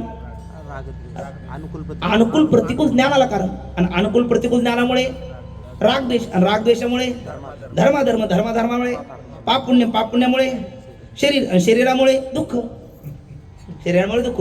मग दुःख जावं तर कोण जावं? आता एकदा पटकन शरीर जावं आहे ना. दुःख जाण्याकरता शरीर जावं. शरीर जावं वाटत असेल तर पाप पुण्य संपावं. पाप पुण्य जाण्याकरता धर्माधर्म संपावे. धर्मधर्म जाण्याकरता रागद्वेष संपावे. रागद्वेष जाण्याकरता अनुकूल प्रतिकूल ज्ञान संपावं. अनुकूल प्रतिकूल ज्ञान जाण्याकरता भेदज्ञान जावं. भेदज्ञान जाण्याकरता आत्मस्वरूपाचं ज्ञान व्हावं. आणि मग आत्मस्वरूपाचं ज्ञान झालं का ही सगळी परंपरा गेली. म्हणजे मुळात कारण कोण आहे? आत्मस्वरूपाचं अज्ञान. हे देहाचं काय आहे? उपादान कारण.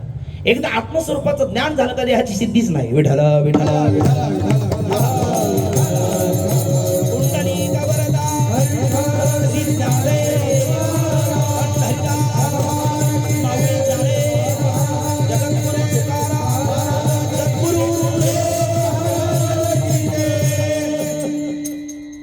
आता देहाचं उपादान कारण आपल्याला जवळपास 2-3 भेटले. पाप पुण्य म्हणा, पाप पुण्य करून जन्म येतो प्राणी. कर्म म्हणा, आगा कर्मे जै उरा. अज्ञान म्हणा, नाही अज्ञान वाचून मूळ या. ही सगळी याची उपादान कारण आहे. आता दुसरं कोणतं कारण? निमित्त कारण. मग आई वडील हे आपलं कोणतं कारण आहे? निमित्त कारण आहे. आई वडील कुठल्या तरी आई वडिलाच्या पोटी आपण जन्माला येतो, ते निमित्त कारण आहे. आई वडील निमित्त कारण आहे. उपादान कारण कर्म, पाप पुण्य, वासना हे निमित्त उपादान कारण आहे. आई वडील निमित्त कारण आहे. सहकारी कारण, ज्याने हा जीव दिला दान आहे ना, परमात्मा हा सहकारी कारण आहे. सहकारी कारण का? जगी जीवनाचे सार घ्यावे जाणून सत्वर, जैसे ज्याचे कर्म तैसे फल देतो ईश्वर. कर्म सापेक्ष फलदाता, न्यायाधीश आहे तो, तर सहकारी कारण आहे. आणि अन्यथा सिद्ध कारण कोण? आपली इच्छा. विठ्ठल विठ्ठल. सोनोपंत मामांची शब्द, दांडेकर मामांची, मारुती बाबा सांगत असतात. जंत, संत आणि भगवंत. जंताला स्वातंत्र्य आहे का? नाही. भगवंताला तरी आहे का? नाही. स्वातंत्र्य कोणाला आहे? फक्त संतांना. त्यांचं स्वइच्छा प्रारब्ध आहे. भगवंताचं पर इच्छा प्रारब्ध आहे आणि आपलं अनिच्छा आहे. म्हणून आपली इच्छा हे अन्यथा सिद्ध कारण आहे. आपली इच्छा असं आगरण सुखंतीतेनं करा होणे गाढव कुत्रा. म्हणून आपली इच्छा काय आहे अन्यात सिद्ध कारण आहे. आणि असा असणारा आपला हा देह नित्य का अनित्य? अनित्य आहे. मग देह साधन का साध्य? साधन आहे. मग साध्य कोण आहे? विठ्ठल तत्व आहे. का? तुका म्हणे जन्मा आल्याचे सार्थक विठ्ठलची एक विठ्ठल एक देवरिया. तुका म्हणे जन्मा आल्याचे सार्थक विठ्ठलची एक देवरिया.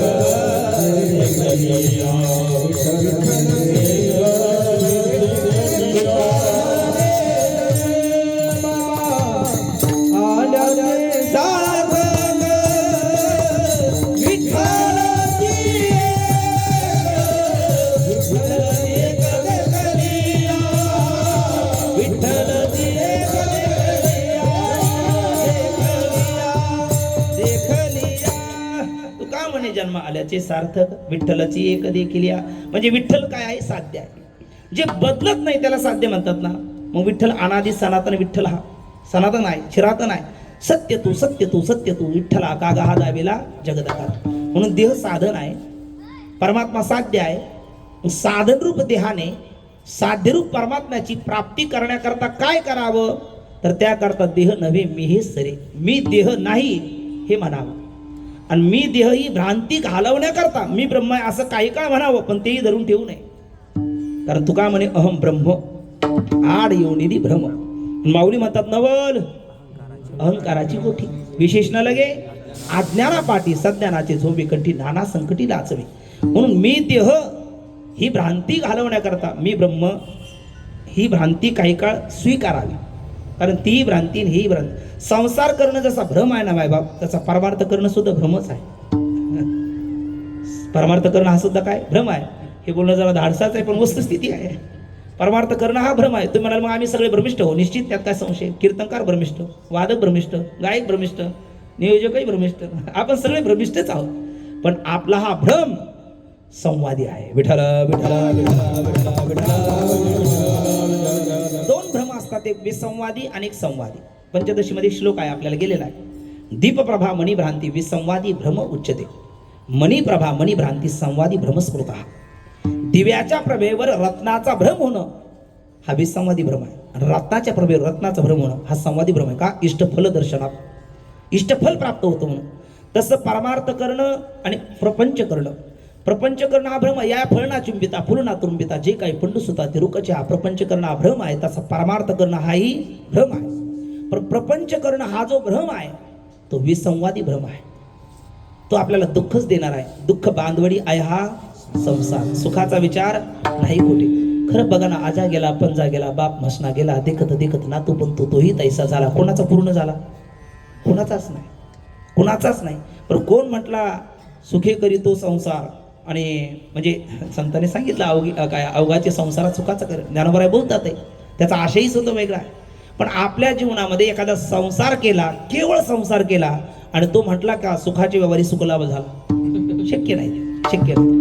म्हणजे संसार हा विसंवादी भ्रम आहे आणि परमार्थ करणं हा संवादी भ्रम आहे. ज्या वेळेला कीर्तन प्रवचनामध्ये आपण आता सध्याला इतकं हे धावतं युग आहे, गतिमान युग आहे, तरी सुद्धा आपण या अशा मुंबईसारख्या आपल्या महाराष्ट्राच्या राजधानीच्या ठिकाणी सुद्धा हे कीर्तन प्रवचन भजन याला वेळ काढून आपण वेळात वेळ काढून येतो, आवर्जून करतो. आपल्याला आनंद भेटतो म्हणून या गोष्टी करतो. का आनंद भेटला नसता तर कोण आलं असतं इकडे? आनंद करताच येतो ना. बरं, हा जो आनंद होतो तो कशाने मोजता येईल? निरतिशय आनंद आहे. काय नित्यानंदापुढे आनंद तो कोण? विषय सुखबाई बापुढे ती खिशी न जे ती नसरे वैकुंठ सदन शेष साई त्रिकुट भोवणे हो. किंवा नित्य दुनावे काय सुखया संत समागमे नित्य दुनावे तुझी अनामे दहन होती सकळ कर्मे सर्व काळ प्रेमे डुलत असो. असा हा आनंद आहे. म्हणजे हा संवादी भ्रम आहे.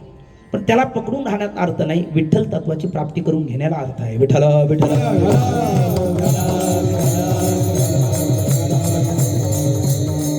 कारण मी देह म्हणणं हा जसा भ्रम आहे तसं मी ब्रह्म आहे म्हणणं हा देखील भ्रम आहे.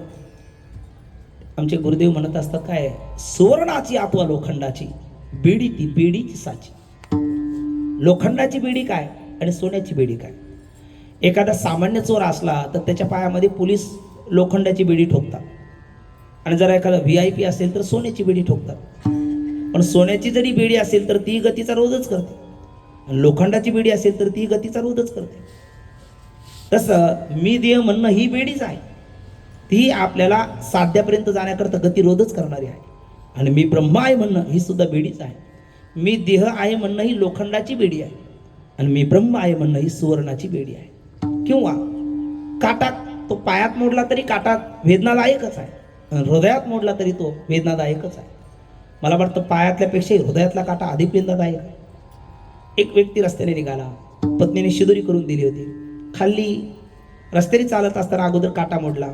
मग काटा काढायचा म्हणल्याच्या नंतर त्याचंही हत्यार लागतं, मोठा टिकाऊ लागतो, खोरं लागतं, बरोबर की नाही? नाही नाही, हा म्हणजे तुम्ही ऐकून आहात, ते पाहिलेलं आहे.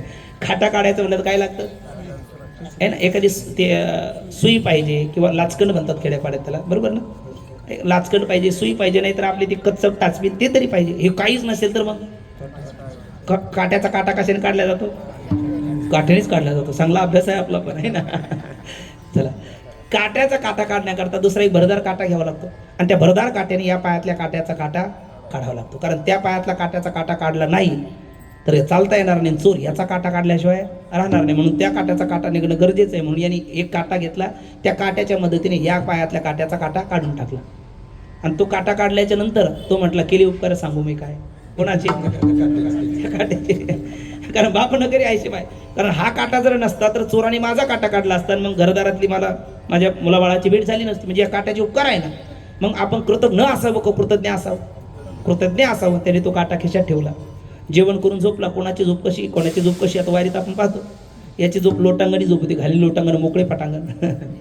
ते लिंबाखाली झोपला, आणि लोटांगण घालताना तो काटा असा होता, तोपर्यंत ठीक. तो काटा असा झाला आणि इथे गेला. आता पायातलाही काटा आणि इथलाही काटा.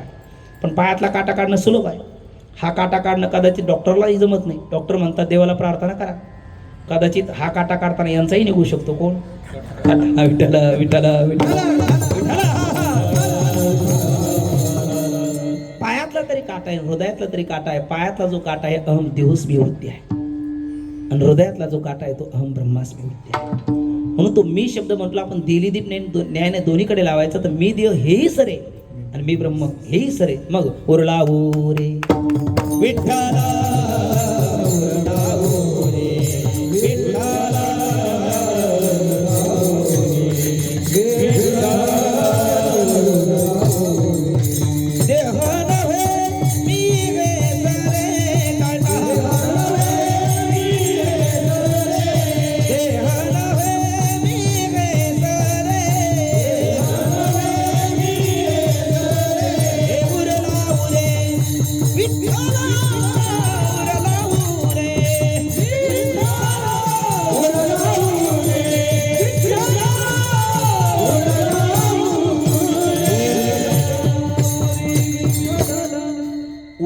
विठ्ठला, मी सुरुवातीलाच बोललो, आपण कीर्तनातल्या ठळक बातम्या सुरुवातीला सांगितलेल्या आहेत, म्हणजे शब्दशः भाव. कारण विस्तार पाहण्याकरता तेवढं काय आहे, संतांचं एक एक वचन, एक एक शब्द, एक एक चरण हे सागरासारखा अथंग आहे, सागरासारखा अथंग आहे. कल्पना करा, आपण ती गोष्ट ऐकून आहात. एक टिटवी असते, ती सागराच्या कपरीला 2 अंडे घालते.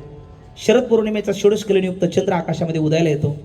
सागराला प्रेमाचं भरतं येतं, आणि टिटवीचे 2 अंडे सागर जप्त करतो, आणि टिटवी सागराला धमकवते, हे सागरा. सागरही वचकला. कोण पाहतात म्हणले, ती टिटवी. सागराने 3 वेळा ऐकल्याच्या नंतर म्हटले, टिटवी बोलतेस? म्हटले हो मीच बोलतेस. काय म्हणणं आहे? म्हटले माझे 2 अंडे बऱ्या बोलाने देऊन टाक, नाही दिले तर खबरदार गाठ माझ्याशी आहे. म्हटले काय करणार? म्हटले तुला कोरडा करणार. कोण म्हणते? टिटवी. कोणाला? सागराला. आता सागराला आली लहर, त्याने केला कहर. तो म्हटला चल मावशी कर कोरडा. आणि ती टिटवी चोचीने सागराचं पाणी उपसायला लागली. किती जन्मात शक्य आहे? तुम्हाला नाही कळालं? अजून नाही कळालं? खरंच नाही कळालं?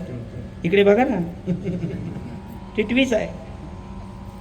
तुकोबऱ्याचा अभंग सागर आहे, कीर्तनकार टिटवी आहे. आकारही छोटाच आहे, ज्ञानाचा, वयाचा, सगळ्याचाच. मग तुकोबऱ्याचा अभंग म्हणजे सागर आहे, कीर्तनकार टिटवी आहे, 2 ओठ म्हणजे चोच आहे, आणि त्यातला अर्थरूपी पाणी एका तासभरामध्ये किती उपसलं म्हणजे तो कोरडा होईल? शक्य नाही, शक्य नाही. ते काय करावं, काय करावं? काय सागराला रत्नाकर म्हणतात. आणि तो रत्नाकर म्हटल्याच्या नंतर ते रत्न काढण्याकरता पाणबुडी लोक लागतात. ते पाण्यामध्ये बुडी मारतात, आणि जितका खाली तो अधिक जाईल तितके रत्न अधिक भेटतील. जितका अधिक खाली जाईल तितके रत्न अधिक भेटेल. मग रत्न दिसतच आहे तो खाली खाली जातच राहिला तर तो वर येईल का? येईल, पण कसा? आहे की नाही? फुगून आत्यंतिक निवृत्ती होईल त्याची, आहे ना? तसं मग त्याने काय करावं? जेवढे रत्न आपला दम छाटून मरण्याच्या आत घेता येईल तेवढे घ्यावे आणि बाहेर यावं. मला वाटतं कीर्तनकाराने तेच करावं.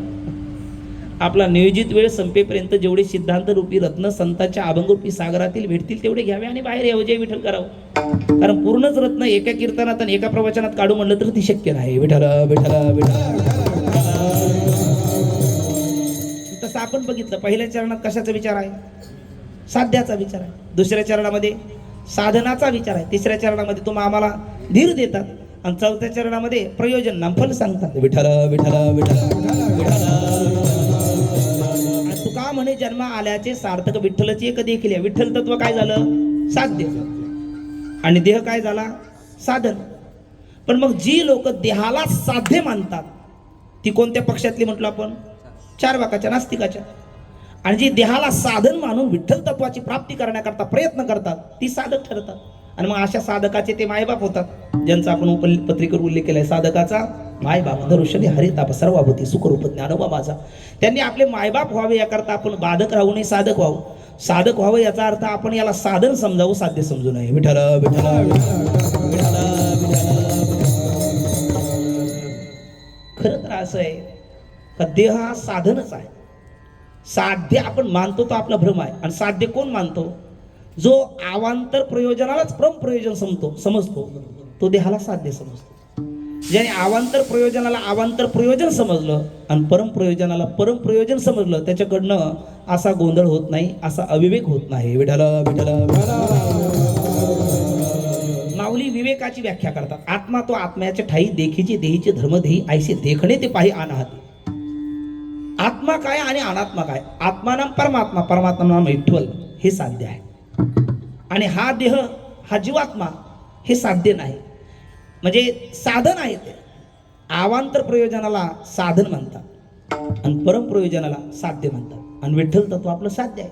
ते साध्य असणारं विठ्ठल तत्व प्राप्त करून घेण्याकरता. पण मग आता या ठिकाणी काही जाणती श्रोते आहेत, बरीच कीर्तनकार मंडळी माझ्यासमोर आहेत. आपल्याला असं वाटेल खरं तर यो वै भूमा तत्सुखम नाल्पी सुखमस्ती असं श्रुती सांगते. आणि सगळ्याचा बाध केल्याच्या नंतर खाली जे राहतं उरला उरे ब्रह्म म्हटलेले का उरला उरे विठ्ठल म्हटलेले श्रुतीमध्ये? उर्वरित ब्रह्म. सगळ्याचा बाध केल्याच्या नंतर खाली काय राहतं? वेदांत शास्त्रामध्ये ब्रह्म म्हणतात आणि तुकोबरा इथे विठ्ठल म्हणतात. आणि पुन्हा म्हणतात वेदाचा तो अर्थ अमास्येचं ठावा. विठ्ठल विठ्ठल. याचं उत्तर काय? तर याचं उत्तर अगदी थोडक्यात देतो. आपण वॉटर म्हणतो, संस्कृतमध्ये जल म्हणतात आणि आपल्या मायबोलीमध्ये आपण पाणी म्हणतो. वॉटर म्हटलं, जल म्हटलं, पाणी म्हटलं, शब्द तीन आहे का अर्थ एक आहे? दोन्ही बरोबर आहे. वा, हे डॉक्टर बाबाचे पाठ ऐकलेले आम्ही सोबत, त्याने लगेच पटकन उत्तर देऊन टाकलं. दोन्ही बरोबर आहे. शब्द तीन आहे पण अर्थ एक आहे. तसं वेदांतात ब्रह्म म्हणतात, भक्तीमध्ये विठ्ठल म्हणतात आणि तुमच्या आमच्या लौकिकामध्ये सुख म्हणतात. लोकाला म्हटलं तुम्ही ब्रह्म घ्या, ब्रह्म प्राप्ती करण्याकरता प्रयत्न करतात. ते म्हणतात ते ब्रह्मच्या ठिकाणी मायाच्या घरी सुखात आहे. आम्ही आमच्या घरी सुखात आहोत. त्या ब्रह्म वाचून आमचं काही अडलं नाही. चला, त्याला म्हटलं देव घ्या, देव घ्या कोणी, देव घ्या कोणी. ते म्हटले देव न लगे, देव न लगे, साठवणीचे रुंतले जागे. देव घ्या फुका न लगे रुका मोल काही. तरी लोक म्हटलं देव न लगे, देव न लगे. जागा पाहिजे ना देवाला. देव घराला जागा कुठे आमच्याकडे? देव घराला घरात जागा नाही आणि देवाला या घरात जागा नाही. ठेवू कुठे?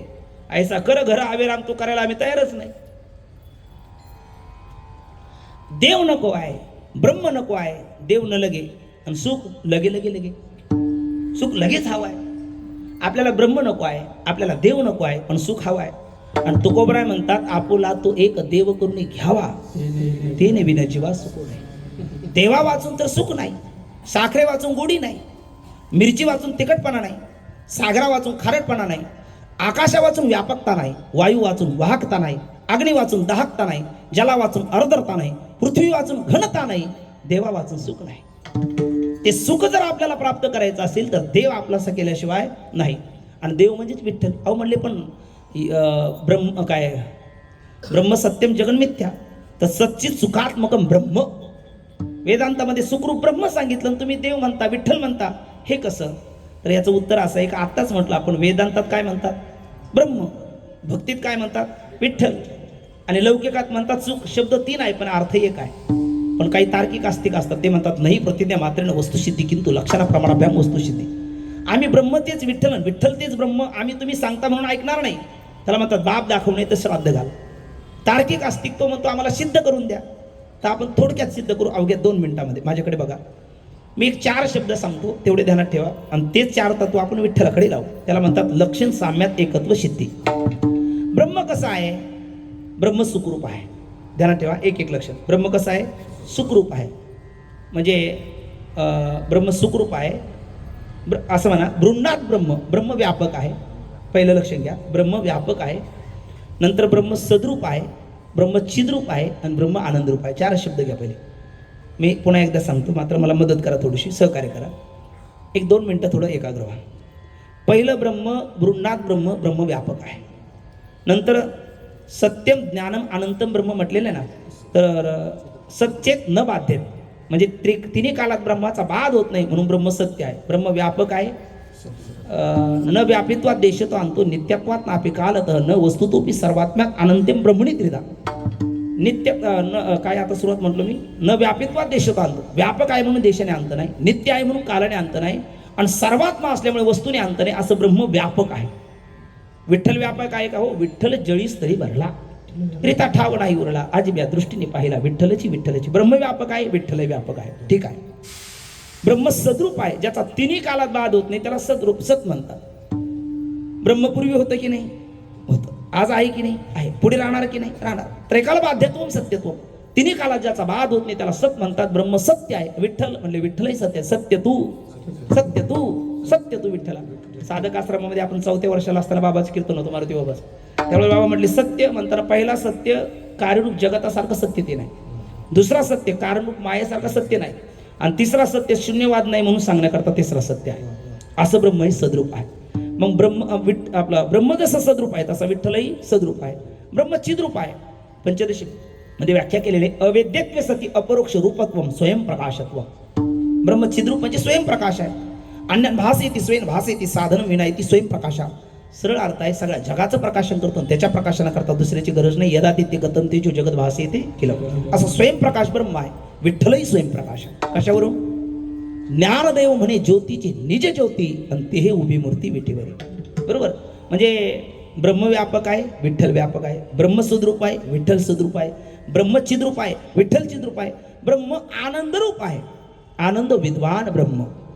आणि विठ्ठल आनंद अद्वय नित्य निरामय.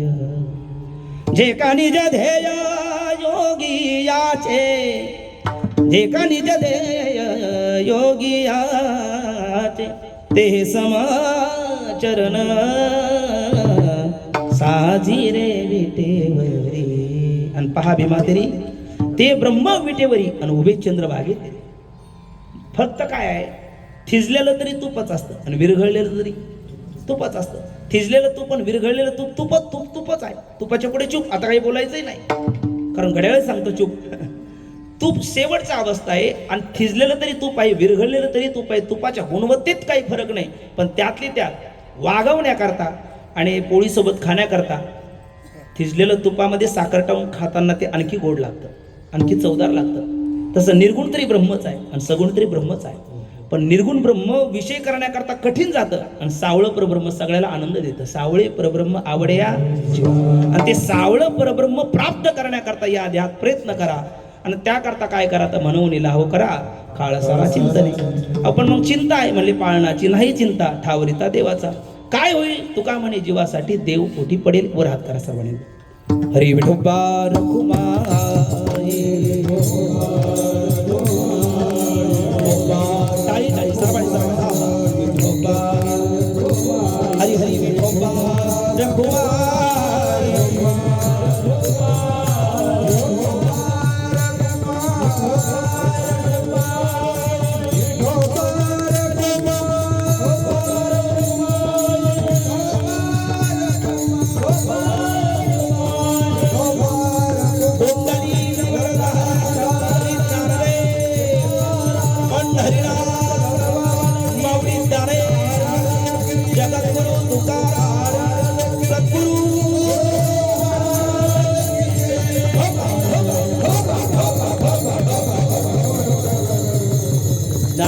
दानेश्वर माऊली ज्ञानराज माऊली दानेश्वर माऊली ज्ञानराज दानेश्वर दानेश्वर दानेश्वर माऊली ज्ञानराज माऊली दानेश्वर माऊली